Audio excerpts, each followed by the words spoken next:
हमारे देश में यानी कि भारत में सोना हर आम और ख़ास को काफ़ी पसंद है। हर घर में कुछ ना कुछ गोल्ड किसी न किसी रूप में आपको मिल जाएगा। एक सर्वे के अनुसार भारत के घरों और ट्रस्ट में 24 से 25 हज़ार टन सोना है।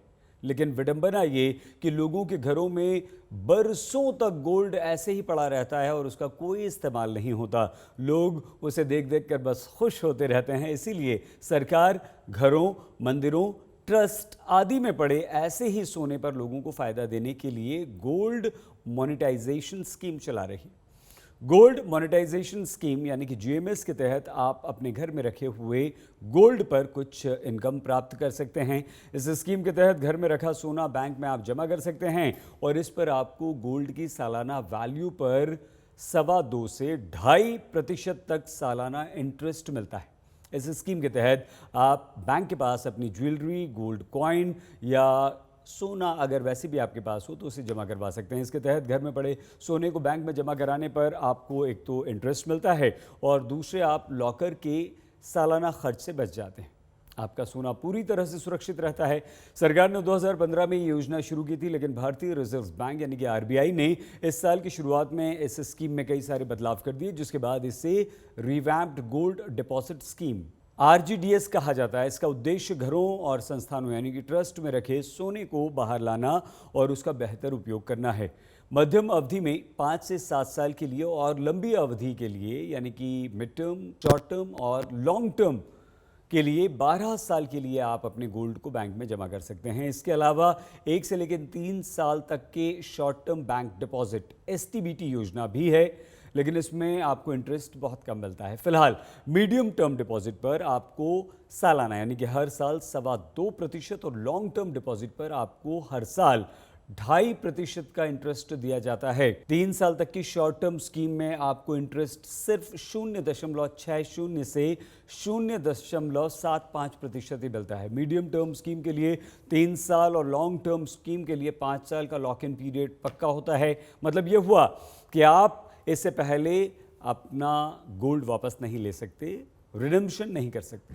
केंद्र सरकार द्वारा निर्धारित कलेक्शन और प्योरिटी टेस्टिंग सेंटर सीपीटीसी में गोल्ड की शुद्धता की जांच की जाती है। बैंक ऐसे सेंटर्स का खुद चुनाव करता है और इतना ही नहीं, ज्वेलर्स और रिफाइनर्स भी जीएमएस मोबिलाइजेशन, कलेक्शन और टेस्टिंग के रूप में यानी कि जीएमसीटीए के रूप में काम करते हैं। गोल्ड मोनेटाइजेशन स्कीम की विशेष बात यही है, सरकार चाहती है कि घरों में रखा हुआ आपका सोना घर से बाहर आए, बैंक्स के पास पहुंचे। इससे देश को सोने पर इंपोर्ट कम करने में मदद मिलेगी। इंपोर्ट पर निर्भरता कम होने से हमारे देश के सीएडी यानी कि चालू बैंक घाटा को कंट्रोल करने में मदद मिलेगी। अभी तक चालू खाता घाटे में सोना का भारी मात्रा में आयात भी एक बहुत बड़ा कारण है। लोगों के घरों और मंदिरों में जो गोल्ड पड़ा हुआ है वो अर्थव्यवस्था को बढ़ाने में ज़बरदस्त मददगार सिद्ध होगा। गोल्ड मोनेटाइजेशन स्कीम के तहत कम से कम 10 ग्राम गोल्ड का डिपॉजिट रखना होगा आपको बैंक के पास, 10 ग्राम मिनिमम। आरजीएमएस के तहत गोल्ड जमा करने की कोई ऊपरी सीमा नहीं होगी, ज़्यादा जितना भी आप जमा कर सकते हैं। गोल्ड के लिए एसबीआई कस्टोडियन होगा। इस साल रिजर्व बैंक ने कहा है कि गोल्ड मोनेटाइजेशन स्कीम में किए गए बदलाव के हिसाब से अब मीडियम टर्म गोल्ड डिपॉजिट और लॉन्ग टर्म गोल्ड डिपॉजिट और long term gold deposit certificate digital platform में दे दिए जाएंगे आपको।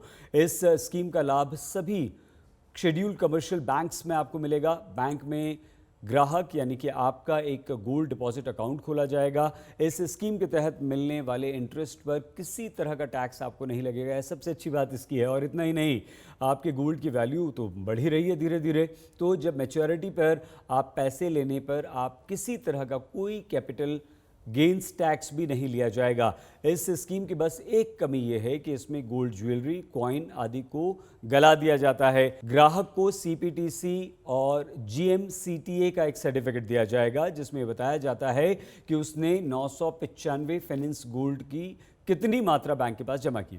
इस सर्टिफिकेट के आधार पर ही बैंक ग्राहक के खाते में ये चढ़ा देता है कि उसने 995 फेनिंस गोल्ड की कितनी मात्रा जमा की है। और इतना ही नहीं, रिडेम्पशन की पूरी अवधि होने पर ग्राहक को गोल्ड नहीं मिलता, बल्कि उसके गोल्ड की उस समय की बाजार कीमत आपके अकाउंट में आ जाती है।